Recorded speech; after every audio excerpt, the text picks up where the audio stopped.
সালামুন আলাইকুম, সবাইকে শুভেচ্ছা। আমি এখন তেলাওয়াত করব 18 নম্বর সূরা কাহফের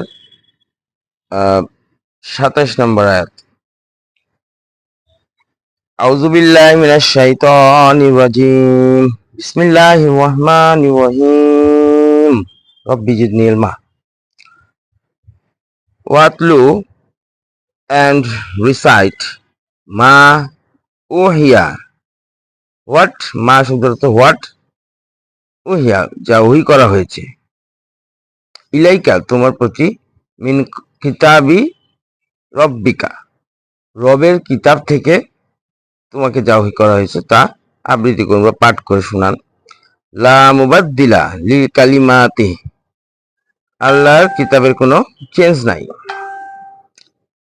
ওয়ালান তাজিদা মিন দুনি মুলতাহাদা, এবং কোনো কিছু নেভার ইউ উইল ফাইন্ড পাবে না তার পাশাপাশি মিন্দুনি তাকে ছাড়া মুলতাহাদা যে আশ্রয়স্থল বা ভরসাস্থল।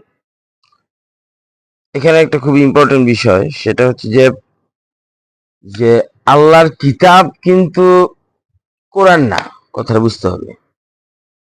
আল্লাহর কিতাব হলো কোরআন, তাওরাত, ইনজিল, যত ধরনের আসমানি যেসব ওহী আসছে সেগুলো সম্মিলিত রূপটা হচ্ছে মেন যে লৌহে মাহফুজের কিতাব, মেন কিতাবটা যেটা আল্লাহর কাছে সংরক্ষিত।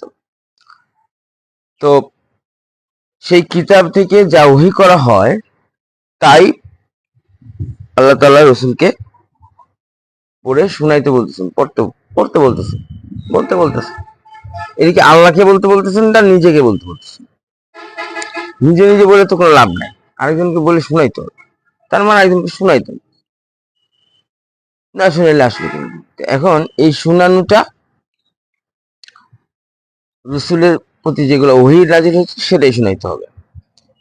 অন্য কিছু কিন্তু রাসূল শুনান নাই। যে আমরা যে তথাকথিত হাদিস, এই হাদিসগুলা কিন্তু আমরা শুনি বেশি, কোরআন শুনি না।